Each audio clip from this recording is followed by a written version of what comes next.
What's going on, guys? Welcome to another episode of No Reserves Radio. I'm your host, Angelo. With me, as always, is Alex. And today, I actually have to start this episode with some news. So, if you have been a continual listener of us, you will have noticed that we've dropped one, maybe two episodes of the basketball podcast within the last few months. And it is with an extremely heavy heart that I must say that I do not believe the basketball podcast is coming back. With that said, and if that is true, the football podcast will be reformatted and changed. And while those changes won't take effect immediately, they are coming unless something major changes. So I think my approach, at least, is for at least the playoffs is we're going to continue running as normal. But after the playoffs, you are going to start to see those changes take place. And I think I'm going to go for a more structured episode. And because I will have to do more things just behind the scenes, you may see additional shows, you may not. I don't know. I'm working on that. But the point is, you probably will not hear my voice as often as you are accustomed to because of some transitions I have to do. And that sucks. I'm not going to lie. That really sucks because I do like getting into the recording studio and I do like talking about this shit every week. But I think they are changes I am probably going to have to make. So enjoy this playoffs while it lasts. I know I am. Alex, how are you? Hey, what's going on, guys? Yeah, I am good. Like out of nowhere, we're just like getting a promotion. We're now the A show. All of a sudden, I guess. So I'll take that as a positive. I guess I tend to be a very positive outlook guy. So I guess that's a positive. We're now the A show. And we're going to be a bit more structured, as you said. It's not just going to be like some of those weird rambles. Some things are going to change. Some of the betting things are also going to change. So that's going to be exciting. But stick around to find out what happens. Yeah, I'm sure that's exciting for you. You don't have to lose to me every year. Hey, now, this was a very close year. We'll talk about it in a bit. Was it But close this here was because actually. I gave it you literally like Hey, unanimous power to Angelo. make my pick for Angelo. the second year in a Angelo. row on the last Angelo. week? Go on. It was a close week. Nonetheless, not a close week. It was a close year, nonetheless. Like it doesn't matter what I you was say. losing 13 You to 3 fail. 13-3. What? Oh, That week. the like a couple of weeks The ago. week you don't want to talk about, yes. Yeah, no, that I don't know what you mean. Like I don't remember that week at all. Like maybe I hit my head or amnesia or something like that. I don't know. I think you're just like making things up, honestly.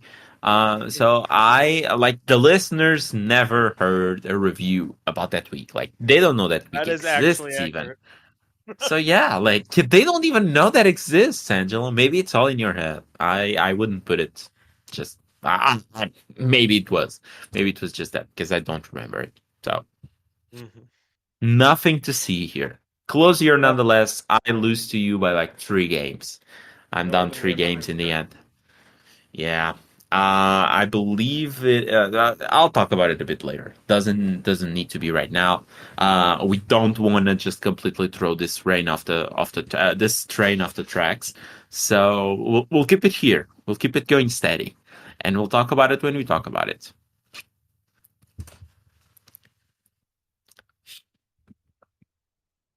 All right. With that said, which head coach or coach do you want to talk about first? I guess we'll just start off straight from the franchise who. How did you put it? Are very patient with their head coach. Like no one here is really coaching for their life or for their job. Like it because like the Patriots are very a patient organization. And I believe, if I'm not mistaken, someone in this podcast did say, like, yeah, they were very patient when they fired like their winningest head coach ever, who built like a dynasty for them and gave them like the most rings out of almost every team in the NFL. When they fired that guy after like two bad seasons or one bad season and one okay season, they really showed a lot of patience. So yeah, um, Jared Mayo got fired. Funny story about Jared Mayo. I don't know if you know this one, but I stumbled upon it because now that he's fired, like all of the good stories came out. But do you know how Kraft ended up with the idea that Jared Mayo was going to be his next head coach after Bill Belichick? Is Like Will the Levis key? involved somehow? No, no. This came off basically like they were stuck in an airport. Bill Belichick was still coaching the team. Jared Mayo was on the staff, and they were stuck in an airport. Like bad weather, they couldn't really move out of there. And Kraft was in there with the team, if I'm not mistaken. And Mayo, out of nowhere, just organizes a team meeting in there with the defense, and is giving orders. He is being like the leader there, just organizing it and like Kraft apparently saw that. And he said after the fact, when he hired Mayo, that that moment and that quote unquote leadership that he saw from Jared Mayo, organizing a team meeting at an airport, showed Kraft that that guy was going to be the next Patriots head coach. Because apparently that That's showed good. them that players respected him.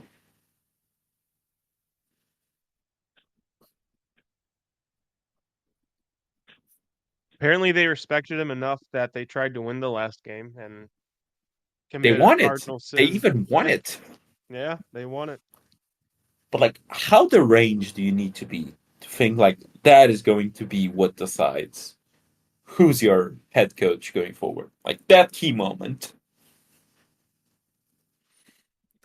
I mean, Some you'd be millionaires, surprised man. what stupid shit like gets people hired in America. See, you're not used to this. You're in Portugal where apparently things make sense.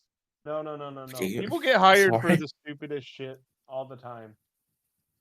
I got promoted because I told a story about going to a customer's house while working for another company. Great. That's the type of random shit that gets you hired. Oh my god. So yeah, apparently like he's just in line with America. I thought that was just like a deranged thing to happen. But no. That's every day in Apparently America, dude. that is like everyday life in America. I just thought it was a billionaire being stupid, but no, apparently like everyone is that stupid in America. Nepotism is like a second language for us. Oh, okay. Got it. Got it. So yeah, that's Jared Mayo out of the door in one season. Like, I mean, it was sort of coming. He really wasn't up to the task. It reminded me a lot about my team, my soccer team here in Portugal, because we had a great coach that got hired by Man United a couple months ago, and we had this guy that they thought was a promising coach out of the B team. So now here we have B teams. That's like imagine if the Patriots practice squad was actually a team that played in a like the USFL or something like that. So we had a coach that we really liked, and who you was also like a former player for us as well. Um, so we gave that Double guy A. the keys to the castle, and the guy, although I liked him, was completely inexperienced and way over his head in this job. The dude got fired in like a month. So yeah, I guess Mayo is that A version. month? Yeah, he You got guys fired in really a don't month. have any patience over there, do you? Dude, he had 9 games, he won one. And how many games were there in a season? Like it's for different competitions, but just so you know, we were like first in the league. I guess that's what you can call it. We were first in the league with like 7 points to spare or 8 points to spare. For context, the win gives you 3 points, a draw gives you 1 point, a loss gives you none. We had 7 points ahead of the second place team. We were second in the Champions League because now Champions League is like a league format. So we were second in the Champions League. And after he came in and he played like 2 or 3 Champions League games, he lost them all. We dropped from second to like 18th in the Champions League. And we dropped from like first to second or third in the league, just like with him coming in.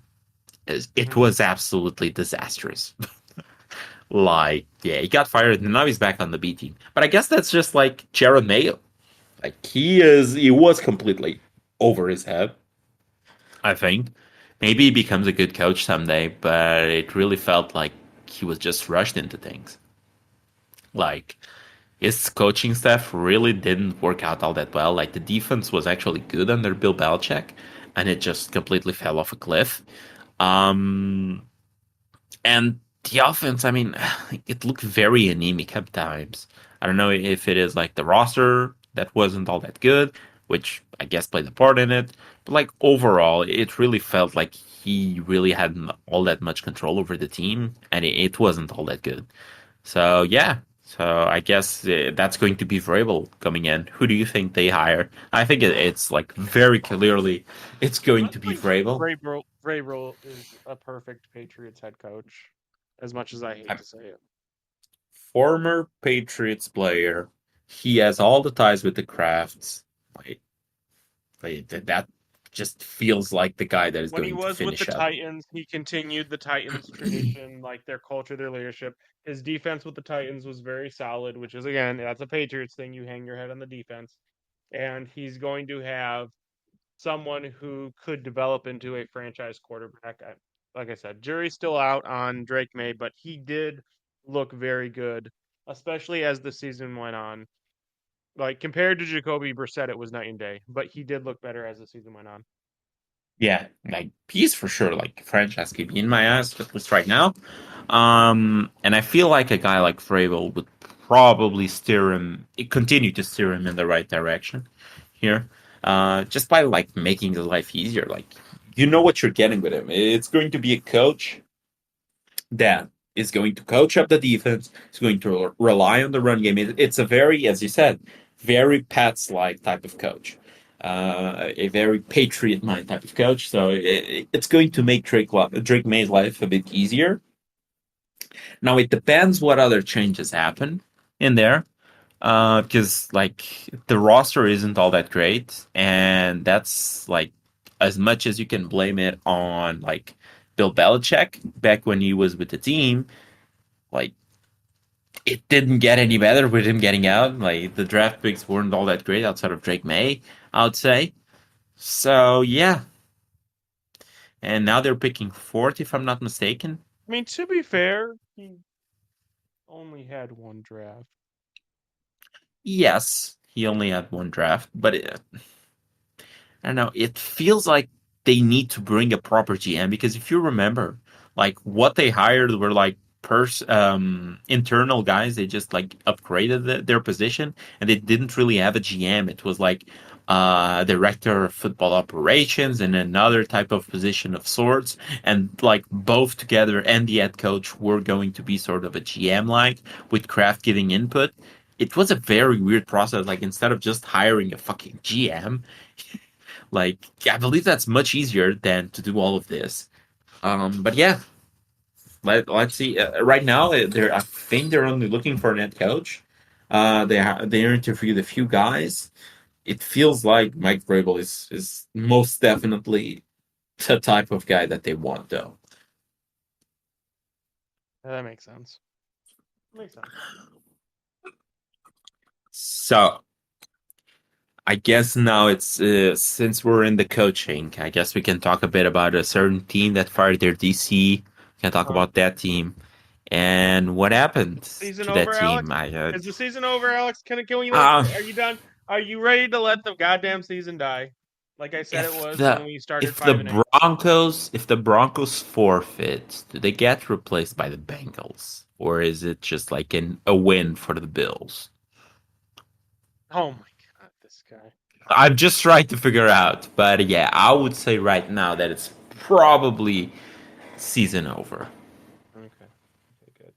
So, I think this was the most justified firing in the NFL. You can agree or disagree with that, but what if I told you that we had a top three quarterback in most statistical categories, a top two wide receiver in most statistical categories, and the pass rusher who led the league in sacks, and we missed the playoffs? What if I told you that all that happened? All that happened, and the team still missed the playoffs. I would say that's not great. Yeah. That's not great. It's not great at all. So I guess do you have a case for him not being fired? I guess is the question. I just think it's weird. Like last a couple of years ago, if I'm not Weird. mistaken, no, it's weird what happened because a couple of years ago he was actually like in the run, I would think, to get a net coaching job. Like the defense was very good. Like Trey Hendrickson, Hubbard on the other end played very well. Like We the still have both of linebacker them. core was solid. Yeah, We but still have that's we what's still have weird. Pratt. We still have Logan Wilson. It's the same dudes. Yeah, that's what's weird. Like, I know there were some injuries in the secondary, but still, like, we talked about it, like, at the midway point of the season, what was changing here? Because, like, it's weird that a defense that was, like, middle of the pack, sometimes they were a bit better. A guy Yeah, like playoffs Lou, became elite. yeah, and it's like a guy like Lou what? What's the name of the dude? It's Lou Amaru. It's something weird that I really can't pronounce. So I'm sorry if you're Yep. listening to this, Lou, but yeah, you're just Lou I'm here. not sorry. Yeah. Lou Oh, but like, Blue. but it's just weird to me that a guy that was being rumored to be an head coach or getting interviews at least just falls off this bigly, like this Same massively. personnel basically. Yeah.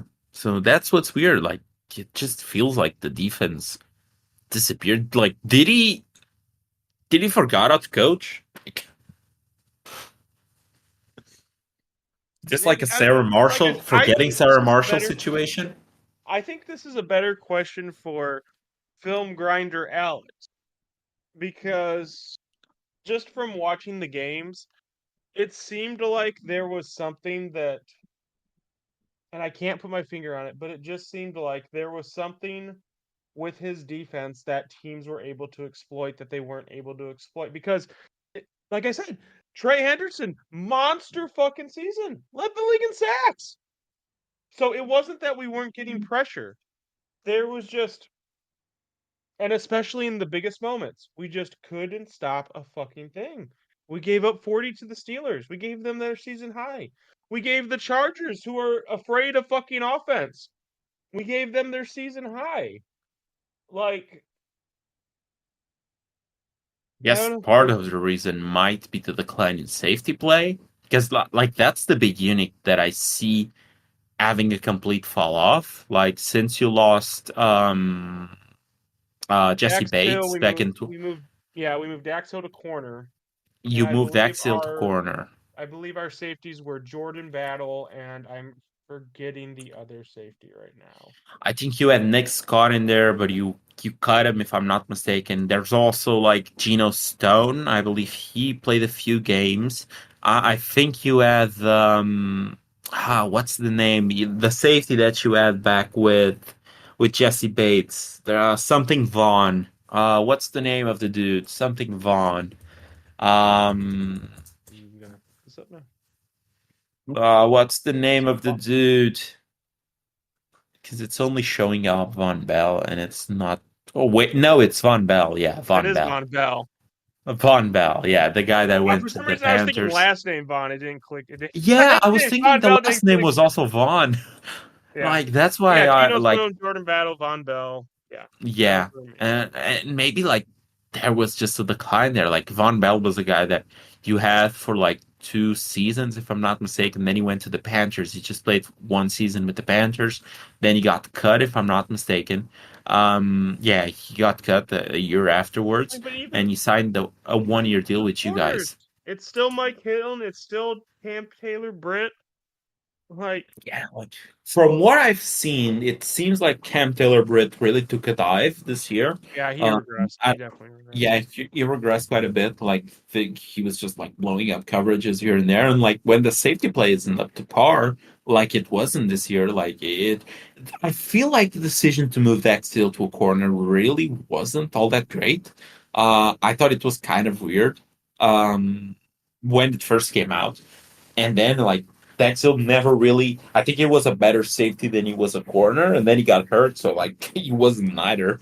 Yeah. Um, yeah, but I think that's your biggest problem. Like the secondary play, in general, cornerbacks really took a step down. Mike Hilton was still okay-ish, but he really couldn't make up for the rest. Like I feel like you really just decided that you weren't investing anything on safeties, and it cost you quite a bit, apparently. Like we always say that like safety, especially like the strong safety position, it isn't like the most important position in the league. And even the free safety, you have a few difference maker guys, but it seems to be a position in which teams usually chip out on outside of the very top talent. And it seems like you followed that formula, but you didn't actually pick up the right guys. So it went very sideways very quickly. And Yeah. like another thing as well was like, I don't know what sort of impact the young guys that you guys had actually had in the games. Like, I know you drafted the guy like Chris Jenkins, for example, and it didn't really look like he was. I at least don't really remember of seeing them all that much. Like, I don't really see the impact plays that he had. And like Miles Murphy as well, if I'm not mistaken, was the first round pick that you guys had in 2023. He also didn't produce whatsoever. So it really feels like a lot of your draft picks didn't pan out. You weren't really getting that help on defense of the younger players, and like the free agent pickups that you were doing for the safeties, for the cornerbacks, really weren't paying out. So at the end of the day, I think that's what really screwed you guys. Yeah. Yeah, that's true. It's just it was a bad season. Like I honestly don't get what the Bengals showed you that um gave you faith that we were going to come back and make that Cinderella. Now, granted, we did win out, but that made you think we were going to make that Cinderella comeback because it was just the writing was on the wall, dude. We scored like 70 points against the Ravens and lost twice. Like, Hey, as you said, you guys did win out, so you did what you were supposed to. I guess it was just one too many losses. Um, and the Broncos like getting that last win wasn't what I was counting on. But when the Chiefs benched everyone, I had hope that Wentz could do something funny here. no, that He was, by didn't. the way, that was intentional. I don't care what Andy Reid says, that was intentional. He did it to fuck you guys. Yeah, they didn't want the Bengals. Uh, Listen, well, I'm not gonna lie, even with the knowledge that the defense played like a fucking luchador and was or not luchador, but like a bull matador and going ole every time that someone tried to do offense against us. Even with that knowledge, I still think we beat the Bills. Is that sad to say? I wouldn't be surprised. I would Like probably pick you guys. that's kind of the weird thing about the team is yeah, the defense sucks, but you also can look down, look up, and we're up 21-0. Like that's how good the Hmm. offense was. Which makes the fact that we missed the playoffs even more sad. But I do agree with you. Like I do think you guys were a threat to anyone. And if you had beaten the Bills, then you would go to KC. for that as well. Yeah, in case you didn't want to know that. I'm telling Yeah. you right now, in case you don't want. So I guess we're just gonna believe that conspiracy theory. I don't care. It's probably wrong. I don't care if it's wrong. It feels right. I'm running on vibes right now. Who is your preferred defensive coordinator hiring? Someone like Jim Schwartz. I was hoping that you would say Robert Saleh. I Robert Saleh. I mean that might like dead ass. I don't. I think the person who's right for the Bengals is someone who's going to play aggressive and try to get turnovers because the offense is going to score points. Like I think if this season proved anything, it's that we do actually need T Higgins and we do need to pay T Higgins. That offense runs just too incredibly well without T Higgins. If the intention was always to get rid of T Higgins, we should have not let go of Joe Mixon. I think we needed to keep one of those two. I don't think losing both is something we can reasonably afford, even if Joe Burrow is whatever you want to call him, the second best quarterback, the third. He's in the conversation. He's in the conversation as one of the top quarterbacks in the NFL, whether you like it or not. So I, I don't know. I just I think we need a defensive coordinator who is aggressive, who yes can give up a big play, but is also going to generate turnovers and try to get that high octane offense back on the field as much as possible. I do think Robert Saleh is actually going to be a good DCIer wherever he goes. Mm-hmm. But I did read the report that you guys weren't in on him. I believe the Niners have interviewed him to go back to being their DC. Um, but he would be my favorite hire. Like for any team that needs a DC, that is going to be You it. really need to get Um, off his dick. Dude, I just think he's a good coach, like in general. I think he was done dirty by the Jets. And it proved to be right. Like the rest of their season was a fucking disaster. The offense didn't really improve all that much, and the defense took a massive step down. So like what did you actually achieve in firing the dude? Like outside of like stroking Aaron Rodgers' massive ego. Like you didn't really get anything out of that. So that's great. But I think he would be a good DC wherever it goes. Like he was an excellent DC under Shanahan back when he was with the Niners, and his defenses with the Jets were always good. So, and regarding T. Higgins, I do think that right now that's probably going to be the case. I 100% believe the the mentality when they took Jermaine Burton was that he's going to be the heir apparent to T. Higgins. I don't know if they expected Jermaine Burton to be the guy that was like at 3 a.m. in a casino when you guys played Vegas. So the day prior, like he at 3 a.m. he was by himself at a casino just chugging the slots machine as much as he could, or a guy that allegedly just choked and ate a woman. That's like the latest report on him as well. I believe his tenant also kicked him out of the house because he was just breaking shit up. So that's a fun rookie story, I guess. That's a thing. So with that happening, I am fairly certain that you guys are going to resign T Higgins now and Yeah. probably Yeah. cutting your third round pick or second round pick in Jermaine Burton. I don't remember where he went. I think it was the third. Remember when people had faith in him? I was never on Yeah. board with him. I don't think I even I drafted him in any leagues. I remember when like he got drafted by the Bengals and all of a sudden almost everyone forgot the the insane guy that they drafted. Like a guy that even his own locker room in college hated him. Like he was just an issue from the start, and he wasn't a good like George Pickens issue. He was actually like a menace. He was just a loose cannon. Like I don't know what they expected to get out of this guy, but yeah, I think the writing was on the wall when like on week 4 or week 5 or something like that.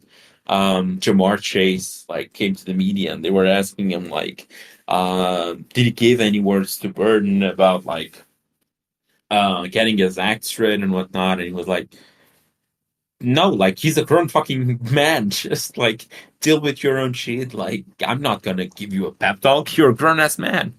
Just deal with it. And it's like, yeah, when not even your teammates are on board with you, it seems. I don't know if that's going all that great. So yeah, I guess that's bye bye Jermaine Burton. Bye bye, Burton. On to the next Bengals wide receiver that I'm sure we're gonna draft. I don't know, but maybe we do go all in with Yoshivas. Yeah, Yoshivas and Charlie Jones. I think we're both good guys. They came out Oh in the yeah. same class. So it's just a matter of like in the games without T. Higgins, in which Yoshivas had to take that next step up and not be just like a red zone type of receiver, a big body catch type of receiver, when you actually had to play more of the T. Higgins role. He really didn't excel all that much. Now, can he develop into that role? That's another question. But I'm not sure if that's something you want to take the risk on right now, unless you just like fully commit on going wide receiver in the draft. Is it really I a can. good draft? I don't know. I haven't done too much scouting, but is it a good draft to go wide receiver? I don't think it is. I haven't delved super deeply in this, but I think there's like two, three, four prospects that are actually quite decent. Decent to you, like first round type of prospects. At least three, if I'm not mistaken, that I've heard about. But like I'm sure as the process continues, there's going to be like Senior Bowl hasn't happened yet. I'm sure that's going to be like a guy or two like that have that Christian Watson type of trajectory, in which they just go nuts at at the Pro Bowl at the Senior Bowl, and that really rises up their stock. So there's always the guys like that. Yeah, they're all just. So yeah, that's the Bengals. Poor guys. Speaking of teams that have great quarterbacks, Angelo, how about the Panthers? Oh no, not this shit. All right. What do you want to talk about the Panthers? How they suck? No, no, yeah. Am I crazy to think they're actually good? I Yes. feel like I remember that I think it was the first Brian Flores season with the Dolphins, and I think I've alluded to this a few times in the show.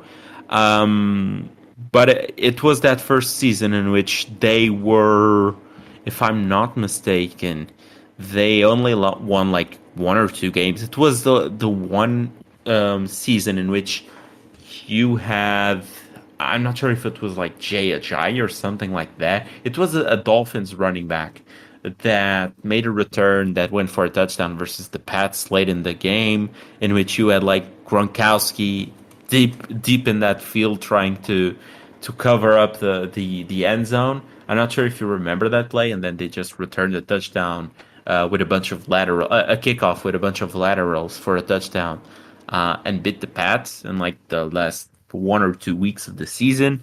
And that Dolphins team, you looked at it, and to start, they were absolutely like garbage.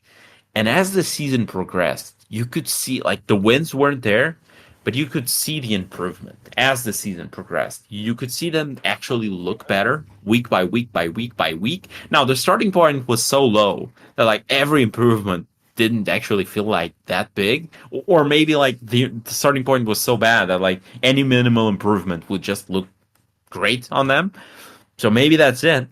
But like the year after that, they just, if I'm not mistaken, they finished with like 8 wins or something like that.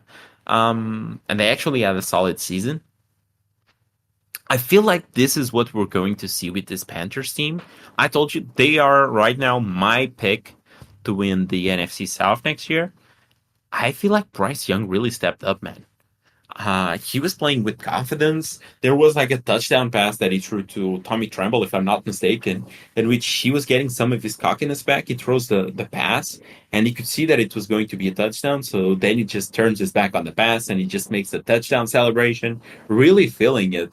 Um, And I didn't know, like he was playing with poise, he was playing with confidence, he was looking good.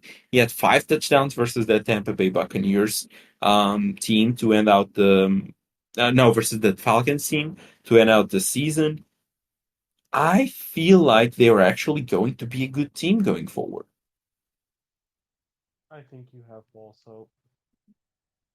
You have a You lot think of I have false what? hope. False hope. It's not happening. You think I'm high on copium? Yes. I don't know, man. I feel like they're actually going to be a decent team. Like you could see the improvement. You could see the wins. They were getting wins to close out the season as well. You could see that like Bryce Young actually played good. Yeah, Bryce Young did look a lot better, but He looked great. great. I don't know about Ah, great. come on now. Come on now. What about him looked great? He looked okay. He looked good. I was trying to find something out here. Because I always have Maybe he my was on my his best. tweets. My Twitter always has this booming, and I was just trying to find out something here that I had seen. Okay, here we go. Last 10 full games. Oh my Bryce Young has more attempts, more total yards, more total touchdowns, less interceptions, less sacks taken, more air. What's the air yards. any? No, I think. And I try to say that's the adjusted net yards per passing attempt. He has okay. So from the top, he has more attempts, more total yards, more touchdowns, less interceptions, less sacks taken, and more adjusted net yards per passing attempt than one CJ Stroud. Well, yeah, and I get that, but you also have to understand CJ Stroud ended the season horribly on a terrible slump. Like we're Like gonna get 10 into games, playoff. it's not really ending Are the you confident season. in picking them over the Chargers? Give it to me straight. Hell no, I'm not picking the fucking Texans, dude. Okay. Well, but okay, I'm not picking the Texans. But by the way, Bryce Young looks better than the Texans. Get the fuck out of here. Oh, I'm sorry. I'm sorry. Okay, so I can't compare the two QBs who were picked 1 and 2 last year. One of them was hailed as the next coming of Tom Brady or Aaron Rodgers, and the second one was hailed as the next coming of Jamarcus Russell. But I can't really compare the two now because apparently it was okay to compare them when CJ Stroud was playing good and Bryce Young was in the gutter. But now that it has reversed, no, we can't compare them because now I'm comparing him to a shit QB. Apparently, like, where's the guy that was like the next coming of Aaron Rodgers? Isn't this the same guy? Like, I'm comparing him to a guy that is from his class, played the same amount of games, is in a better team, is in a team that, like, for all intents and purposes, was touted as one of the leading candidates for the Super Bowl this year, versus a guy that like was benched after 3 games. My guy was benched after what two or 3 games, and like, now he's playing better than the guy who was on a team touted to go to the Super Bowl. But I can't compare them, and it's not even like end of the season. It's the last 10 games. That's more than half of the season, Angelo. I'm just saying it's. I think it's a little bit unfair to CJ Stroud. Why? Because he has a better team. He's playing with better players. Like Nico Collins is probably 10 times the receiver that any of the Panthers receivers are. Joe Mixon is probably 10 times the running back that what who played for them, who played for the Panthers this past game. Yeah. Miles Sanders is the starting running back for the Panthers this past game. Nico Collins is probably much better than Adam Thielen, I would say, or Xavier Drop It Leggett, who's on the Xavier Panthers drop as it well. like get. Like that's all he could have done this past game. So yeah, I Mingo. think it's fair. I think it's just fair to compare the two guys, but I'm sorry if it's not. And yeah, my guy has more passing yards in the last 10 games, has a better touchdown to interception ratio in the last 10 games. has less sacks taken in the last 10 games, despite having a worse O line, and has more rushing yards and rushing TDs than your guy, CJ Stroud. Despite my guy being like 160 pounds, soaking wet, he's still rushing for more yards than CJ Stroud. So it's just funny how the tables turn, I guess. I'm just saying. One team got hot, one team got cold. Happens. Great. So I'm just saying, maybe this guy is actually. Could you imagine if the storyline ended up being that Bryce Young was actually the right pick all along, and he does turn out to be a better QB than CJ Stroud? Better. Can you imagine the crow you guys would have to eat? Like the crazy amount of crow. You're doing this off of the end of the season stretch. I'm doing this off of 10 games. 10 games is more than half of the season. Ugh. I'm just saying that maybe we were a bit too quick. Maybe, like, I would give him another year, more years. Like, he has clearly showed enough to say and done enough as well, because now the Panthers aren't really in a position to draft one of those high end QBs. So Bryce Young is our QB next year, I would think. And with Dave Canales, I feel like all of the good process and all of the good bounce back play that you were seeing from them to end out the season, I just feel like it really can continue going into next year. And they can be all that much better. And they're still going to be playing like a less um a less place type of schedule as well. So I feel like they can have a season like the Commanders had this year. Like the Commanders had? I mean, I Yeah, will give just them like this credit. If there's a division that like doesn't want to win bad enough, it is the NFC South. yeah, it's just like division is in disarray. The Saints are like completely lost right now. They're like what minus $100 million in cap space starting next year. So that's always great. So that's like they just need to do all that much to just be under the cap. The Panthers, not the Panthers, the Falcons. They're going to roll out Michael Penix for next year. I'm Yeah. still not sold on Raheem Morris. Maybe he is a good coach. I'm not sold on it yet. And the Buccaneers just keep losing coordinators. Like their new OC is now being heavily touted as an head coach candidate. So I just feel like everyone that they have is keeps getting poached, and eventually the other shoe is going to drop. Which, by the way, And the like think about Panthers how good the are just Tampa sitting there. Bay staff really like was just with Brady there. Like everyone from that staff is just eating still, which is crazy to think about.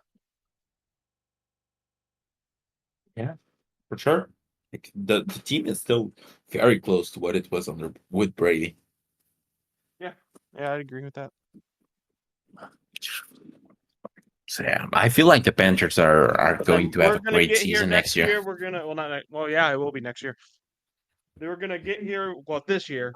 We're gonna get here in the late summer of this year, and you're gonna predict the Panthers to win the NFC South, right? You're right. Yes, Okay. Yeah. like and that's not a prediction. That is a preview. I thought you were gonna say that's a spoiler.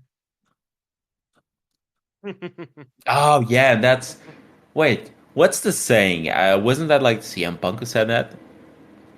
Paul Heyman. But Oh, Paul he Heyman, said yeah. Brock Lesnar was gonna end the streak. But And that's not what did he say? Because I wanted to say that. yeah, that's not a preview. Uh, That's a spoiler. That's exactly what he said. okay. So yeah. So for the Panthers, and that's not a preview. That's a spoiler. Okay, if you say so. just Oh, get your just pants. delete the Robert other saying Saleh from got your mind, fired, so you audience. had to retire the Jets pom poms. So now you're picking up the Panthers pom poms. It's okay. It's okay. The Panthers pom poms are going to be in high demand next year. No, they're not. They are going to be. No, Like, they're yeah, not. the price of brick is going They're to going to be go in a up. clearance bin somewhere in Nova Scotia. Now, you know what's going to be in that clearance bin? What's that? Tyreek Hill's Dolphins shirts. Yeah, you're probably right. I forgot about that news. What do you think? Oh my god. Where do you think he goes to? Back to Kansas City? That Screw it. I don't even know, dude. Like on if I'm not mistaken, he updated this Twitter photo to like Antonio Brown's like shirtless self No, going off of the stadium with don't go Tampa Bay, full and then Antonio Brown. he replaced the head with his own head. Oh no, he's gonna go full Antonio No, Brown. he's going to go full Antonio, man. And like Antonio was also like going nuts on Twitter as well. But that's like for a different issue. I guess if we still had a podcast, a basketball podcast, that's probably an issue we could divulge into. But since we don't, we'll just leave it there. Mm. It's also not the most new not sport related topic, so we'll leave it at there. But yeah, I feel like Tyreek is really going into his AB stage right now, so that's fun. I don't know. It feels like Mike McDaniel's really hinted heavily that Tyreek just took himself off of the game before that happened. Like I think his quote was that someone came to him and he said that Tyreek wasn't available for the rest of the game, and Tyreek just like basically gave them deuces. I'm out after the game. Like Which, funny he enough, really would not meant be the it. first time a Dolphins player quit on the Dolphins in the middle of a game. Yeah, yeah. That's the safety, right? The one that was with the Colts, Vernon Davis. Xavier, No, not Vernon Davis. no, it's Xavier Howard, I think it was. Oh, was it? Or was it Ah, okay. I think it was Vernon something. It's not Davis, but it's Vernon something. But I also think I'm thinking about a guy that played with the Colts. Yeah, it's Vontae Davis. That's who I was thinking Vontae of. Davis? Yep, that's what it Uh, is. but it was I believe he left the Bills. He was playing with the Bills and then it was just like deuces. So maybe we're speaking of different players. Yeah, maybe. But yeah, I don't know. I don't know where he goes. Um I feel like he could probably fit very well with Mahomes. Can you imagine like the deep ball to Tyreek Hill? I can almost Photoshop it in my head. You know Of what I how can good it would Photoshop in look. my head and the actual What? good fit? Not in a football sense. If you want to watch good football, now this is not the take for you. But if you want pure entertainment, the peak of entertainment right here. I want you to imagine this right now. You ready, Alex? Close your eyes, okay? Okay. Okay, now imagine Tyreek Hill in a Browns uniform. That looks disgusting, man. That really does look disgusting. Ugh. Now, you know where he actually could go? Where he would actually look good in? Where? Can you imagine him in a Panthers uniform? Stop it. It's the Sheeta in a I Panthers don't think Bryce uniform. Young could actually throw deep enough to hit him. Oh, he could. Like 2025 Bryce Young, he's going to be like letting those footballs on fire. He's just be throwing bombs, man. Just wait. You'll Oh, be surprised. is Bryce Young going to take it to the You know way where that Alex like thinks he's going to too? if we're actually like speaking of good places where he could go, like I feel like the The Bills would Ravens be a and good the spot, Commanders. honestly. The Bills. The Ravens and the Commanders are the two names that I'm throwing into my hat. I have a hot take for you. What? Tyreek Hill isn't the number one wide receiver on the Ravens. Hmm. I think for their scheme that it probably is. I feel like he can do what Rashad Bateman or what Nelson Aguilar do, but much, much better, of course. I think Zay Flowers is still the number one. But Zay Flowers just plays a different role. Like that would allow Zay Flowers to just play the slot a bit more. Mm-hmm. But like for what he does, like he's just going to be replacing Rashad Bateman and Nelson Aguilar more, I feel like. Not my boy Rashad. Yeah, your boy Rashad just keeps getting those hits. But we'll see. We'll see where he goes. Like the funniest situation is I feel like he just stayed with Miami and then next That would year, be an like awkward. Yeah, that would be no, but like next year Tua just gets another freak injury and like the moment that he gets that freak injury, Tyreek pulls an AB. And he's just like, fuck it, I'm done. I can't do this anymore, guys. I'm out. I could see that. I could see that. Okay. So, did we go through most of the news? Because what I'm seeing on the doc, it seems like we did, right? Unless you want to talk about the dysfunction that is the Oakland Raiders, or not the Oakland Raiders. Sorry, the Las Vegas Raiders. I feel like we can probably push those topics a bit more down the line because I can't really see any coach being hired right now. So maybe next week as Do you some want teams to get talk about your eliminated. favorite team, the Jacksonville Jaguars, then, and Trent Oh, Ball? we could talk about them. A fun fact about Trent Baalke. Okay, go ahead. Um, so I'll just say that Trent Baalke,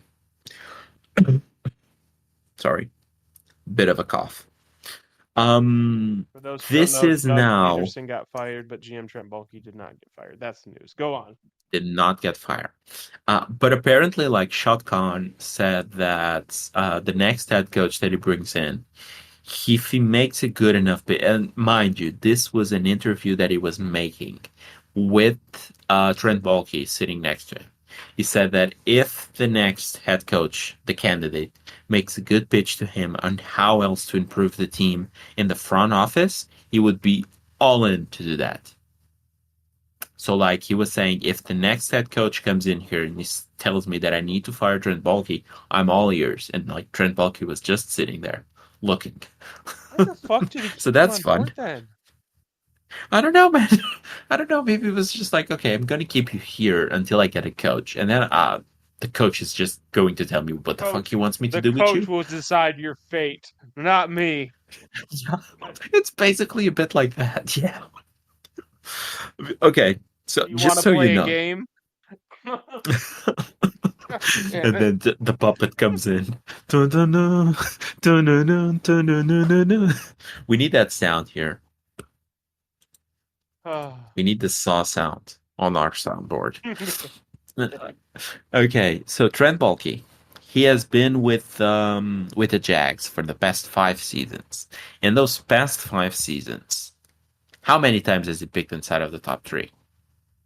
The top three in 10 Yes, seasons, I would have to guess in four in times. 5 seasons, Oh, in 5 seasons. I thought said that. Sorry. Then two times. 3 times. Three times. Before him, before him, there was a guy in there, David Caldwell. He got to make 5 straight top five draft picks for the Jags from 2013 to 2017. And his predecessor, he also made a top five draft pick in 2012. So, like, I don't know, like, between David Caldwell and Trent Baalke, I don't know how this Jags organization keeps this sort of, like, incompetence hired. But I guess this is just what he have, like father, like son, I guess. Father likes. Like, yeah, I don't know, like the guy who drafts, who's that guy's name? I can Which only one? remember Kelevan Chason, but he also drafted Kelevan Chason in like the top 10, if I'm not mistaken, and he's now like a rotation defensive end. But who did he draft first overall Trayvon a Walker. couple of years ago?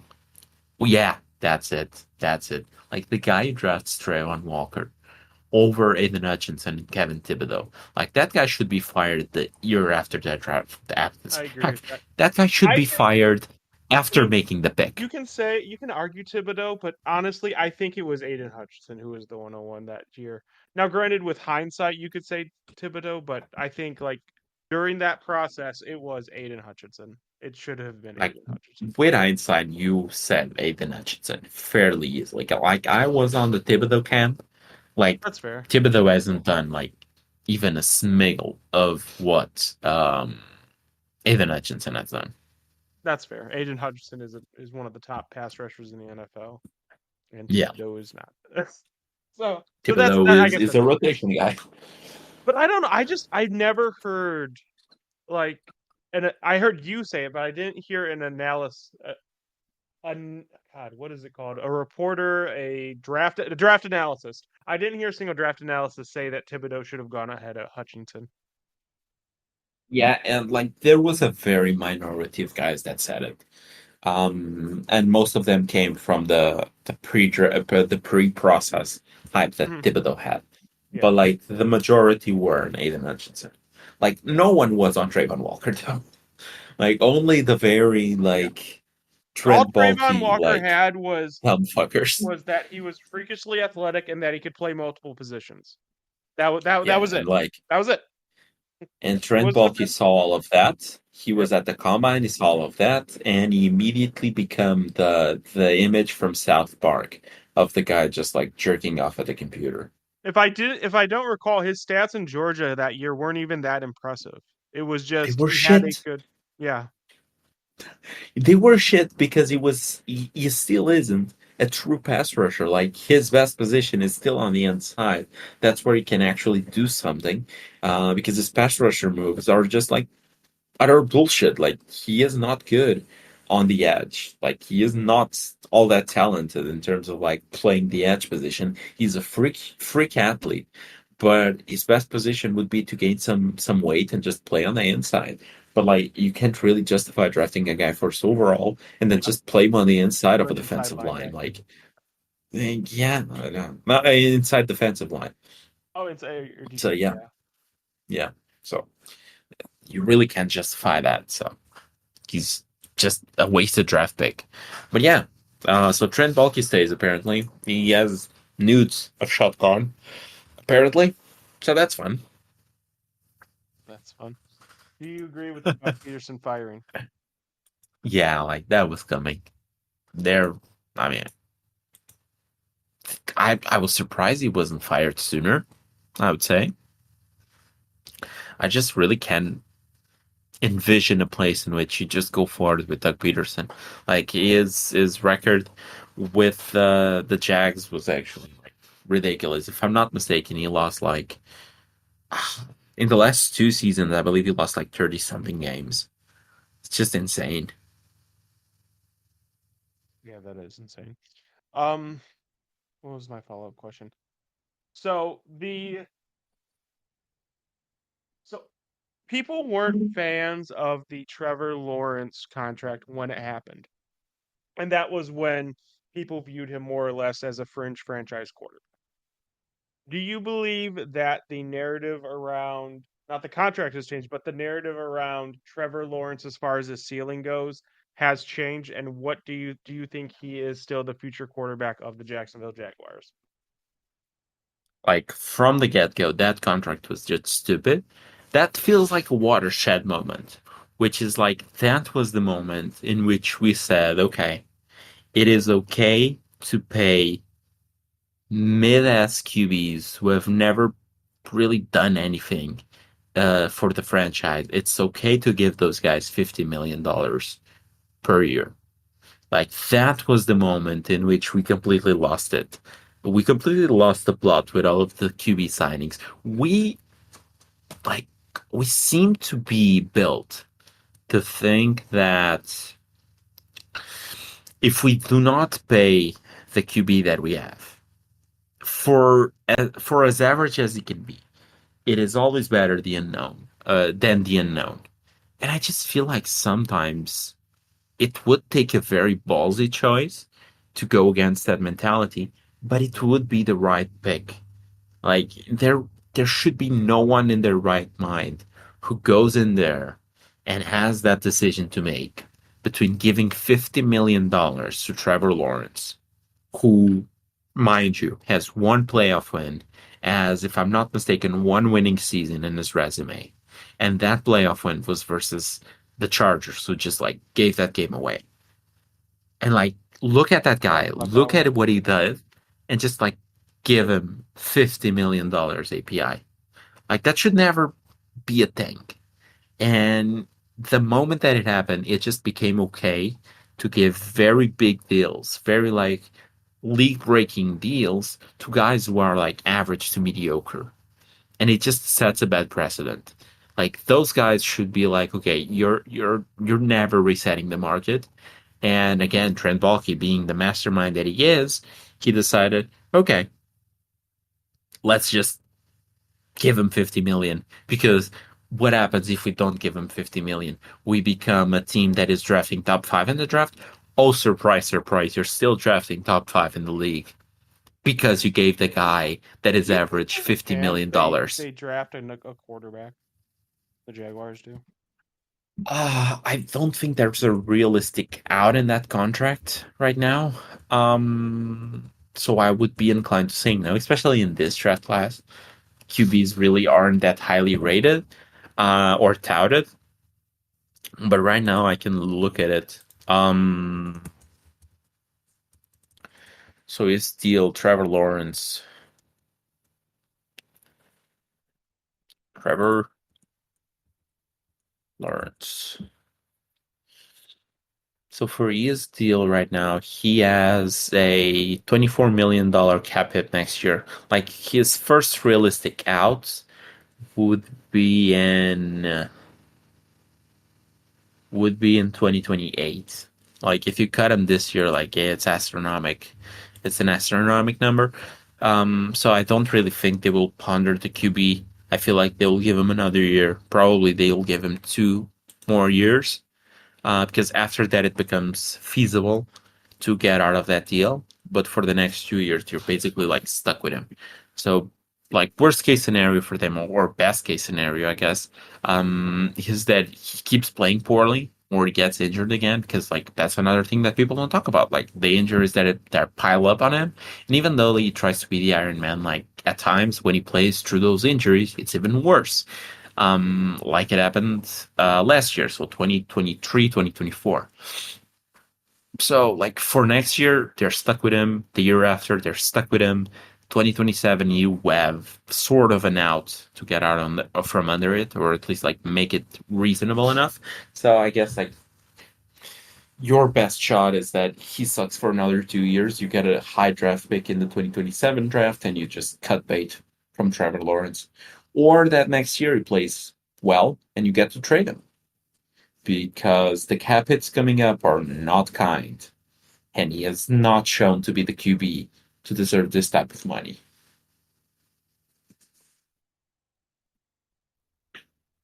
Yeah. Yeah, I generally agree with all that. I like Trevor Like Lawrence he's just just he's just not been out. which Like is he's crazy because average. he was the highest toted quarterback since Andrew Luck, basically. Like, Yeah. I feel like that was the first time ever since I like started watching the league in which like the quote unquote generational QB came out. oh, so Now you were it's there for been Luck? used. What? There for Luck.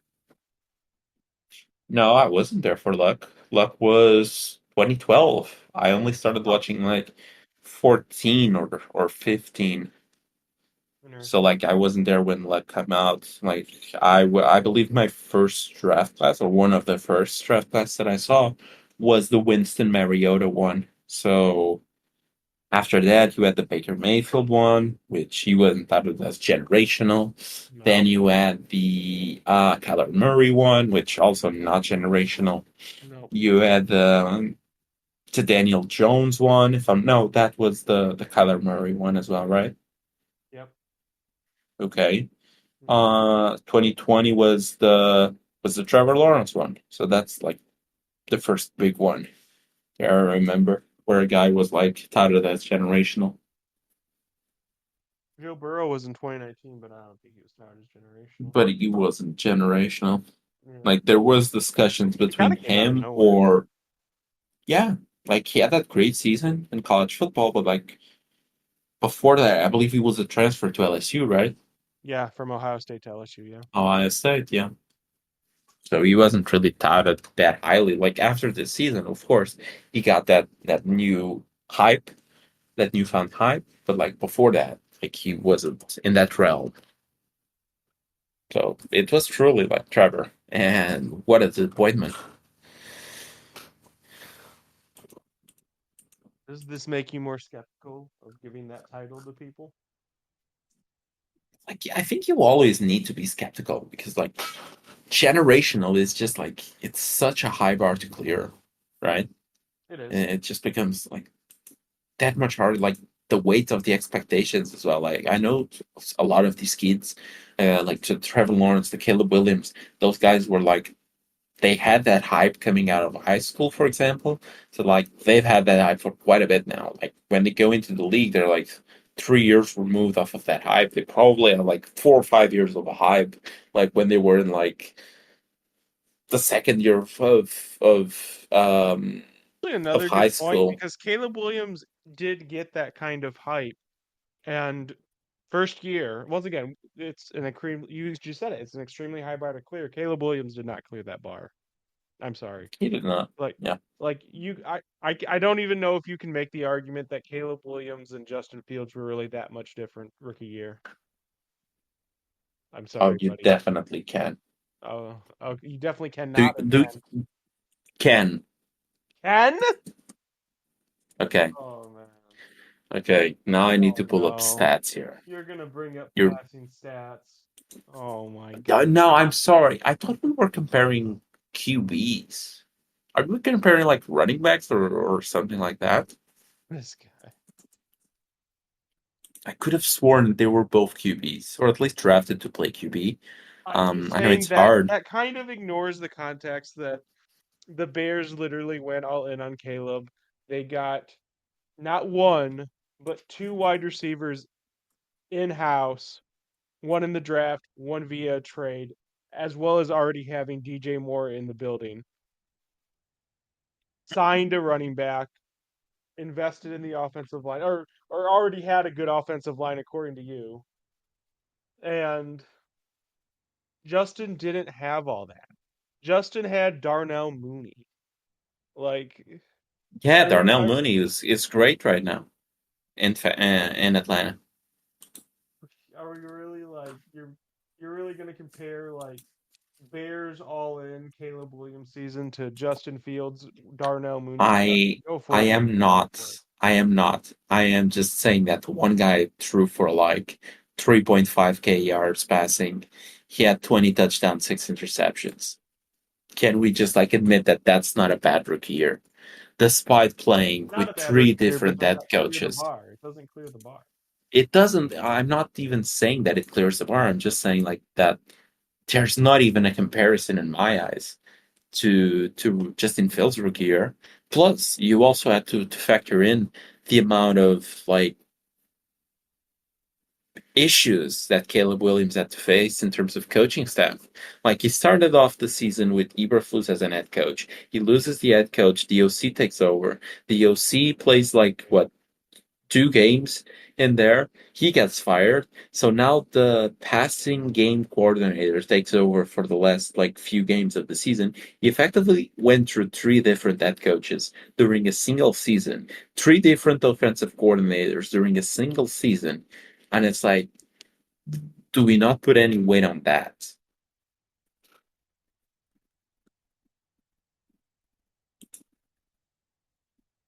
I think Meanwhile, you're sitting here and you're telling me that so yeah, in Caleb in Justin Fields' first year, he threw for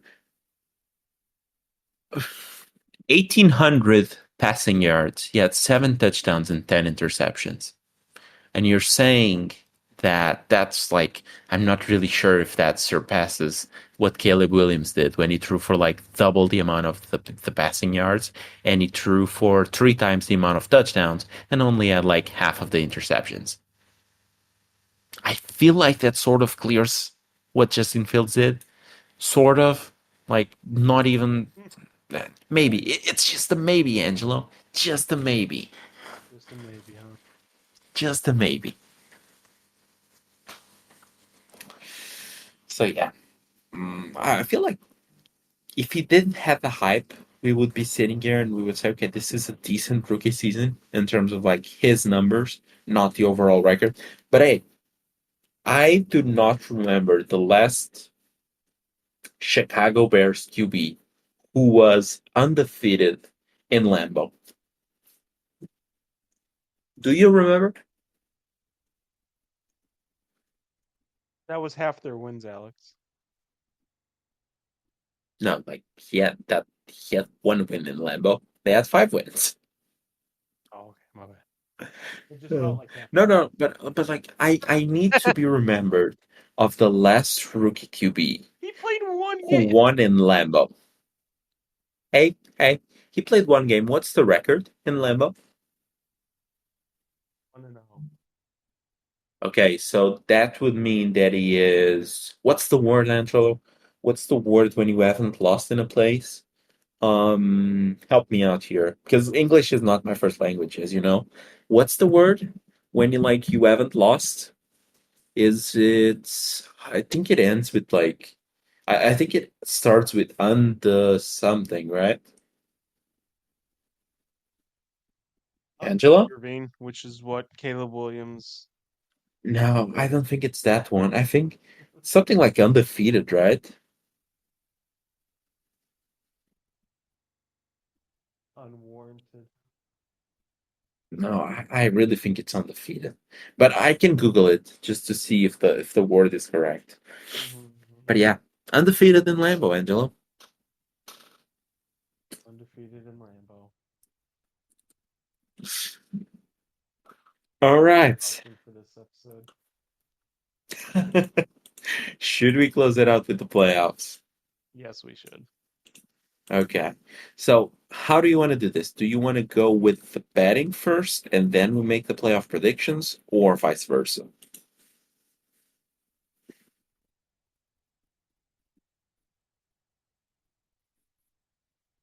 So it would be weird. Hmm. It's weird whichever way you put it because Because we're here's the going to thing. be spoiling. Let's say you think a team's going to win, but they're not going to clear the line. That's going to be weird for someone to hear two different things. You know what I mean? Yeah. But we can also like think that the team is going to win, but it's going to be close. Like there's some very massive lines this week. Like there's some tens, there's some nines in here. Reminiscent of 49ers when they were last year 49ers. Oh, what a distant future. What a distant past. Past. Yeah. Uh, I um know. I think we can make the predictions first and then make the picks. And it's like then this way we get to like just make our picks and we make our predictions for the playoffs and then we can actually say how close these games are going to be. yeah, well yeah, the picks are just for the first round though. It's not for the whole playoffs, I'm assuming. But Do you want to make the whole playoffs and just give a Super Bowl winner before it begins? yeah, I think so. I'd want to do that. Okay. Okay. So I have it open here. I can fill out both brackets as we go along. Yeah. So So let's just start with let's that. start. Well, how about we start with the picks and then fill out our brackets and then give the brackets at the end. Okay. Okay. That works for me as well. So I have the lines open here. I'll just read out the games and then we'll pick. It's better because it's not on the app anymore. So instead of like having games mixed up, we'll just go this way. Do you want me to give you the best available lines in the market or like the most common available lines in the market? Doesn't Sleeper have them? Can't we just use our Sleeper app? Oh, it's not Sleeper, it's the app, Angelo. It's the app. The We are app. not sponsored yet. We are not sponsored yet. I don't think they have the playoff games. It's only regular They do season. not. So yeah. Okay. Isn't there a I have the website lines Vegas open odds or here. something like that? It's Vegas Insider. That's what I'm looking at. If you want me, I can just like give you a link here. Now there's like Sure. it's on Discord in general. You. Okay, I'm in here. Yep, Vegas Okay. Insider. Yep, I got it. I'm here.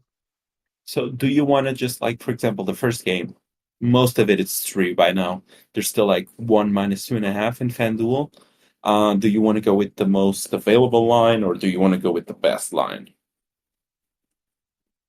Well, let's go with the most available line. What the mo Okay. what most people agree. I think that's fair, Okay. don't you? Yeah, I agree. Okay. Okay. So go ahead, sir. Do you get to start or do I go? I'll start. Okay. All right. So the first game is the Chargers at the Texans. The Chargers are actually 2.5 point favorites. No, no, no, no, no, no, no. Or 3 point favorites. Sorry. 3 point Sorry, favorites. Sorry, quite I was looking favorite. at the far left. My bad. 3 point Yeah. favorites. That was the open. That's what opened it. Okay. The Chargers are 3 point favorites. Oh, you're gonna hate me for this one. I'm picking the Texans. Oh, fuck off, dude. Yeah. You know what's my favorite bet of the week? Bet of the week. The Chargers minus 10. The Chargers -10. I think this is going to be a massive ass kicking. A massive ass A kicking. massive ass kicking. I feel like the Chargers are just going to run all over the Texans. It is going to be like they're going to throw some weird looks at them on defense, which the Texans tend to struggle. Um, and I just feel like they're going to win this game, like, I don't know, 30-17 or something like that. You think it's gonna be that bad? I think it's going to be that bad. I think you're crazy. It's going to be a proper ass beating. I'm getting flashbacks to that Jaguars game, and Now, this I is don't a want to go back. different I don't want Chargers to go team, back. I don't Angelo. want to go back. No, you're actually on the wrong side of this right now. I don't think I am. I definitely think you are. I don't But think I okay, am. so you are going with the Houston Texans +3. I'm going with the good old ass beating by the Chargers. Um, with the Chargers -3, you can just juice up this puppy all the way to the gills, make it look like Hulk Hogan or some shit. Take it -10, take it -11.5. Just go for it, go amp. They're going to destroy the Texans. The Texans are not a good team. CJ Stroud is not a good QB. He fooled you all. He fooled me for a minute as well. Not anymore. Fooled you for Not anymore, though. Okay. Next up, it's the Steelers at the Ravens. The Steelers, from what I'm seeing right now, it opened at 8.5. Right now, you're seeing some tens, but like nine and most a of it half. is 9.5s. Yeah, and it's still like good money. It's not juiced. So 9.5 is what you have right now. I like if it was 10, I really would like the Steelers all that much. At 9.5, though, I feel like that's like the hook. If you are in the 9.5, I feel like you're really getting hooked. I'm just gonna go with the Ravens minus the 9.5. I feel like that's just the right number to get me in. Anything like the plus 9.5 for the Steelers. If it's +10, I like it. If you can get +10, good odds, I like it. If it's 9.5, give me the Ravens because I really think like they're gonna win by like the 9-10 margin, and I don't want to get hooked on that one. I'd rather get You'd rather get what? Oh, you'd rather get the Ravens, is what you meant. You'd rather yeah. get the Ravens. Yeah. All right, that makes sense. With that said, give me the Steelers. I think this is going to be a lot closer game than you think it's going to be. I feel I just struggle right now. Their offense has really taken a Especially step against the back. Bengals. I mean, that's like everyone, right? Yeah, We could probably make a team that is somewhat competitive versus the Bengals defense. yeah, you're probably right.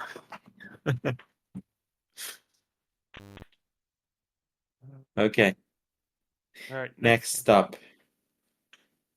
is the Broncos at the Bills. The current most common, this looks like a 50-50. Oh God. It Current most is. common It is line is very actually close. 8.5. It's Yeah, literally by one. So I think Bills are favored. it's really moving between the two right now. Yeah. So the Bills are currently favored by 8.5 points. Um, give me the Broncos on this one. Yes, I agree with you. I feel like a lot of people are really writing this game off as like an easy Bills win. I Yeah. don't know. I feel like the Broncos have a say in this. I feel like their defense is solid enough. I've seen a lot of Buffalo Bills games in which it can just go south really quickly. Like, couldn't you see a scenario here in which the Bills struggle to start in terms of like making extra mistakes that they shouldn't and whatnot, Oh, 1000%. and the Broncos just like slowly get away with it. They're up like 10 or something at the half, and the Bills just like try way too much and just make way too many mistakes than they should have. A bit like the Ravens game that happened a while back when Listen, like I if this was the Bengals in this slot, I would be all in with no matter what the line was, picking the Bengals. I do not have faith in the Bills to win consistent games in the playoffs. Maybe that's foolish, but I do think this game is going to be a lot harder fought game than the odds say, or the lines say. I agree. I feel like this is going to be a game in which, heck, I wouldn't be surprised if the Denver Broncos won it. Yeah, same. Honestly, we're both on the same page here. It's both. It's a round of Broncos for us. Okay, the next one up. I believe this one is mine, right? So it is the. Wait, no. So you picked the first one. No, wait. You I picked the did. first one. I picked the first one. You Okay, so picked the this one second is one. mine. So this one is mine. Okay, so it's the Oh Green Bay no. Packers at the Philadelphia Eagles. Oh The no. Packers, I mean, this line is literally 50-50, if I'm not mistaken, right? No, absolutely not. Wait, no? No. No, in terms of 50-50, in terms of what we can get here. Oh yes. Like there's like four fives and there's like four and a halves. Yeah, I feel like the fives are probably the way to go here. that's fine. Because yeah, I think I'm just gonna go with the fives. So Green Bay Packers, they are 5 point underdogs at the Philadelphia Eagles. Jalen Hurts has cleared concussion protocol today. AJ Brown did not practice, but from what I've read, it is mostly like a precautionary measure to see if he can get back to 100% closer to the game time. So they're like completely avoiding him training anything, practicing anything. Um, but that's still somewhat concerning. The amount of time that it took from Jalen Hurts to get back from the concussion protocol. I mean, he hasn't thrown a football in what, 3 weeks now? Um, just feels weird. And the Packers, I feel like when two teams play more than once and they're not like divisional rivals, I don't know how many times the team that wins the first matchup actually wins the second one as well and just sweeps. So I don't know. Call me a hater, but give me the Packers +5. You're a hater. Give me the Eagles. Even with no Christian Watson. I feel like this is if the Packers are on a good day, they probably win this game. Okay. When they're on, you know that they're on. That is true. So Next game. Oh wow, the next game's basically a pick 'em. Um, right now, Commanders at Buccaneers. The most part, everyone has Buccaneers favored by 3. I do think that makes a lot of sense. No one was expecting the Commanders here. The Bucks, while have been very inconsistent, they do have players that are very accustomed to playing in the playoffs. Baker Mayfield, Mike Evans, the players on the defense. Like, I'm gonna go with the experience here, and I'm gonna say that Jaden Daniels is not gonna carry the Commanders to win this game. I'm gonna go with the Buccaneers, giving them 3 points or clearing 3 points. Like you went with the Buccaneers, right? Yep. Hmm. I don't know. I feel like this game is either gonna go terribly for the Commanders or terribly or great for the Commanders. Right. I really Yeah. can't see an in between. I don't think this is going to be a close game. At least that's my read right now. I Mm-hmm. feel like the Commanders had a lot of hype at like the mid part of the season. Then we started seeing their real colors, and then some of their wins late. They were sort of getting bailed out in a lot of those. Um, so I really don't know what to think of the Commanders. Like the Eagles game, for example, they won that game. They had 5 turnovers. So I just think that they're gonna get caught eventually. But I also sort of think that the Buccaneers are gonna get caught eventually. Like the win they had just this week versus the Saints, it really felt like they were playing with fire, and the Saints were in it for a good bit. So no, I think I'm gonna go with the points. I I don't know who wins this game. I'm leaning the Commanders, but I'll just take the points on the off chance that this game is actually close. Um, so yeah, Commanders +3. All right. Okay, next up. Second game. So this one, it is the last game of the week. It is the Minnesota Vikings at the Los Angeles Rams. This game opened at the Vikings -2.5. It has been shifting towards the Rams.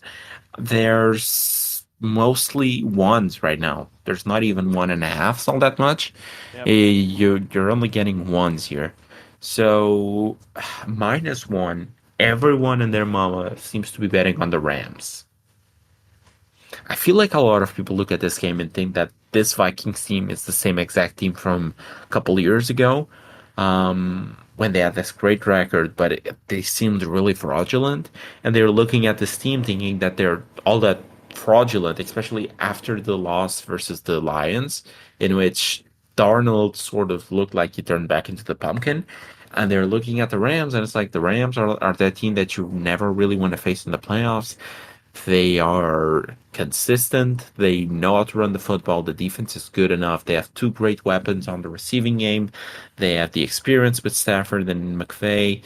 They have the Super Bowl experience, winning the Super Bowl, getting to the Super Bowl with McVay twice, winning it once with Stafford.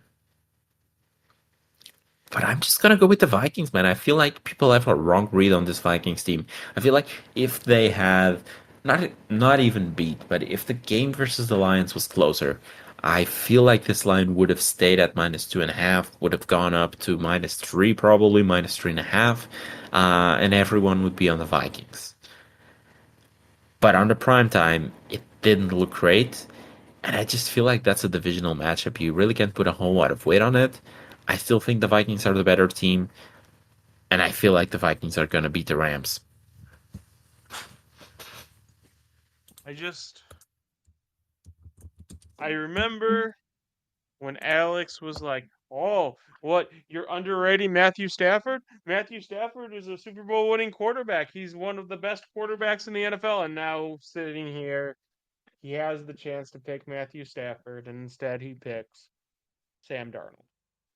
Um, I am not. You basically just gave an argument for why you should pick the Rams and then pick the Vikings at the end. Quite honestly, I don't understand like why you gave that little diatribe and then picked the Vikings. So I'm Yeah, I'm just it, gonna it do the right feels like thing. I'm gonna everyone's pick the rationale. Rams. it feels like everyone rationale is just like what I laid out. But it feels like we're just undermining a very good Vikings team who had a very good season, had a great defense. The defense hasn't really taken a dive, hasn't really underperformed recently. The offense, I mean, they have a bad game here or there. Like the Lions defense, I feel like their scheme makes up for the lack of talent and the players that they've lost on defense. And they're still bringing great pressure. That's what really disturbed Sam Darnold. I'm not sure if the Rams are going to bring all of that pressure. And I feel like their defenses can get exposed fairly quickly. So I feel like undermining this great Vikings team really isn't going to work all that well for people. And you're on that side now. Yeah, and I'm gonna win. We will see about that. Okay, so now for the predictions to close out the show that has been going what for now what 2 hours? God damn, this one has been going for 2 hours now. Good show. Playoff special. Okay, so I have the two brackets open here. I can run both, or I can send you the bracket and you just fill it I don't out. care. What do you want to do? You can run both.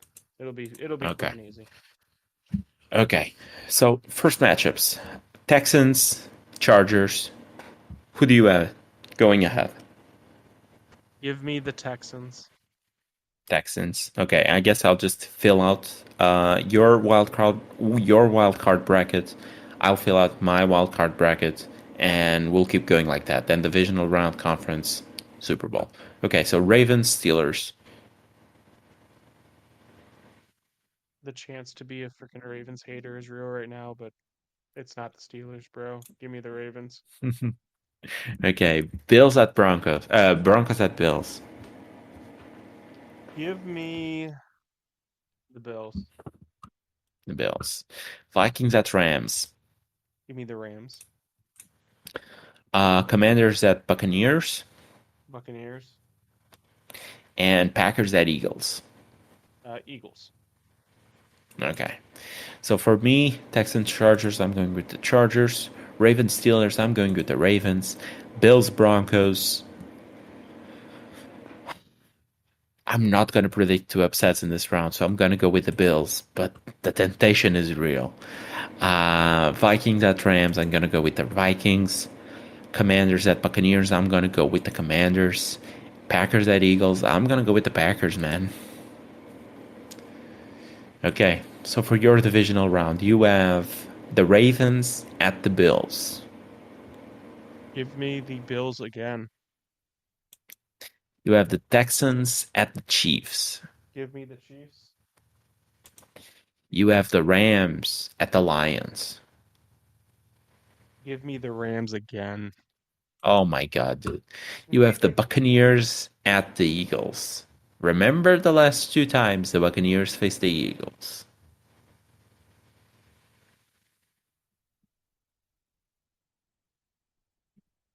Give me the Eagles. Oh, the temptation was real. I could feel it. Okay, Ravens at Bills. Ah, I really want to pick the Ravens, but I did say that like a team beating another two times in a single season doesn't really feel like the best of odds of happening. I guess I'm gonna make an exception to my own rule, and I'm gonna say the Ravens. The Ravens beat the Bills, and the Chiefs beat the Chargers. Then I have Packers at Lions. I'm gonna go with the Lions. Commanders at Vikings. I'm gonna go with the Vikings. Okay, finally for you, before going to the Super Bowl, the Bills at the Chiefs. Give me the Bills. Oh my God.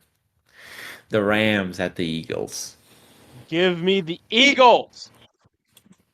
Oh, this is a great Super Bowl, Angelo. That's a really good Super Bowl. Okay, Ravens at Chiefs. You know what happens, man. You can dread it, you can run from it. The Chiefs arrive all the same. Give me the Chiefs to the Super Bowl. Vikings at Lions. The Lions are going to the Super Bowl. This is like my is the most bland Super Bowl ever. It's like the two seeds, but I mean I think it's deserved. So give me the Chiefs at Lions. That's my Super Bowl. Your Super Bowl is the Super Bowl of the two seeds. Mine is of the one seed. So you have Bills at Eagles. Who's gonna win the Super Bowl? Who's going to be um the bad franchise fans who are gonna celebrate this one? Is it going to be the insane Bills fans or the obnoxious Eagles fans? Gonna be the obnoxious Eagles fans, Alex. Oh, for fuck's sake, Angel. Okay. Chiefs at Lions. In my art of art, I want to say the Chiefs are going to win this. But god damn it, if I'm not a sucker for Dan Campbell, give me the Lions to win the Super Bowl. Can you imagine the atmosphere in Detroit if they win a Super Bowl with Dan Campbell? Can you imagine like With like half the of pre-game speech, defense. the post-game speech, the kneecaps are going to be bitten. Oh. Okay, so your Super Bowl pick is the Eagles. Your Super Bowl is the Bills the Bills and the Eagles. My Super Bowl pick is the Lions, and my Super Bowl is the Chiefs and Lions in the Super Bowl. So that's it. Those are the playoffs predictions. Those are the playoff picks for the wildcard round. And I guess we're out of here, Angelo. Do you have anything else to add? No, I think this was a good episode. This we actually kind of did do what changes we were going to make after the playoffs, and I think just based on what I've seen, they've it went pretty well, honestly. What do you think? Yeah, I think so as well. I think the only thing that is a bit different is the betting aspect, right? Yeah. But I guess we'll talk a bit more about it after the playoffs are done, the Super Bowl is done. But that's really the only change. I think that you're going to see a much more like compact episode and a much more like guided episode in terms of like what we're doing. We're not going to be all over the place. We're going to stick to a guide and to a script and run with Unfortunately. it. Yeah, unfortunately, the rambles are going to come down a bit. They're still going to be present here or there, of course, because that's what we do best. But yeah, I liked it. I think a structure is good at times. Let's put it like that. Okay. Well, that's it for me. You can do All your right. outro. Okay, guys. Well, as you know, if you've enjoyed the show so far, even if you don't, come on now. We've been doing this for a while now. You know what I need you guys to do.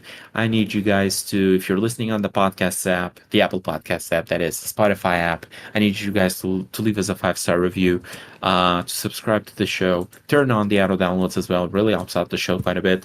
And make sure to leave us some comments in there as well. I know that's possible on Spotify and whatnot, so just make sure to do all of that. I would say if you're listening on YouTube, what to do, but this show is 2 hours long, so yeah, get your ass to the podcasts. That's what you need to be listening to, and it's much easier. So yeah, no indications to the YouTube guys because they won't get the show. So yeah, guys, enjoy the playoffs. Hope you have a blast. Hope your team is in it. Mine isn't. Angelo's isn't. So we're pretty partial here. We're not going to be rooting for anyone in specific. I guess Angelo, like his second team is the Eagles apparently, or he just likes to ride that Eagles dick or something. So he's probably going to be rooting for them, but that's about it. So yeah, enjoy the playoffs, guys. Hope your team is in it, and we'll be here waiting for you guys after the playoffs are done. The wild card round is done, and we'll be sitting here and discussing what happened and why the Eagles lost. So yeah, guys, have a good week, and talk to you later. How weird was it that our teams were the last teams out of the playoffs in both conferences? Really sucks, man. 9 wins, 10 wins, both out. Yeah, it does really suck. All right. See you guys.